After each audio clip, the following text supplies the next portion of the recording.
கரூர் மாவட்டம் ராஜேந்திரத்தில் பாஜக கூட்டணி கட்சி வேட்பாளரை ஆதரிக்க கோரி தேர்தல் விதிகளை மீறி வாக்காளர்களுக்கு பணம் கொடுத்த நபரை தேர்தல் பறக்கும் படையினர் கையும் களவுமாக பிடித்தனர். மேலும் அவரிடம் இருந்து பறிமுதல் செய்யப்பட்ட 60,000 ரூபாயினை தேர்தல் அலுவலரிடம் ஒப்படைத்தனர். சிவகங்கை மாவட்டம் திருப்பத்தூரில் சிவகங்கை மக்களவை தொகுதி பாஜக வேட்பாளர் தேவநாதனை ஆதரித்து பாஜகவினர் அனுமதியின்றி ஊர்வலம் நடத்தியதால் திருப்பத்தூர் நகர காவல்துறையினர் வழக்கு பதிவு செய்துள்ளனர். மேலும் தேர்தல் விதிமுறையை மீறியதால் காவல்துறையினர் நடவடிக்கை மேற்கொண்டனர்.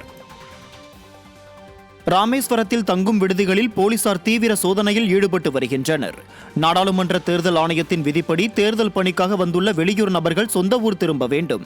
இந்த நிலையில் ராமேஸ்வரம் போலீசார் தங்கும் விடுதிகளில் உள்ள அறைகளை சோதனை செய்து வருகை பதிவேடுகளை ஆய்வு செய்தனர். மேலும் தேர்தல் விதிகளை மீறி வெளிநபர்கள் தங்க இருந்தால் கடும் நடவடிக்கை எடுக்கப்படும் என அதிகாரிகள் எச்சரித்து சென்றனர். கடலூர் மாவட்டம் விருத்தாச்சலம் அருகே காட்டுக்கூடலூர் சாலையில் உரிய ஆவணங்களின்றி டாடா எஸ் வாகனத்தில் எடுத்துச் செல்லப்பட்ட 2,50,000 ரூபாயை தேர்தல் பறக்கும் படையினர் பறிமுதல் செய்தனர்.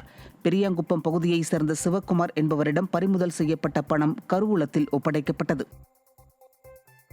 விருதுநகர் மாவட்டம் சாத்தூர் அருகே உரிய ஆவணங்கள் இன்றி இருசக்கர வாகனத்தில் எடுத்து செல்லப்பட்ட 6 லட்சம் ரூபாயை தேர்தல் பறக்கும் படையினர் பறிமுதல் செய்தனர்.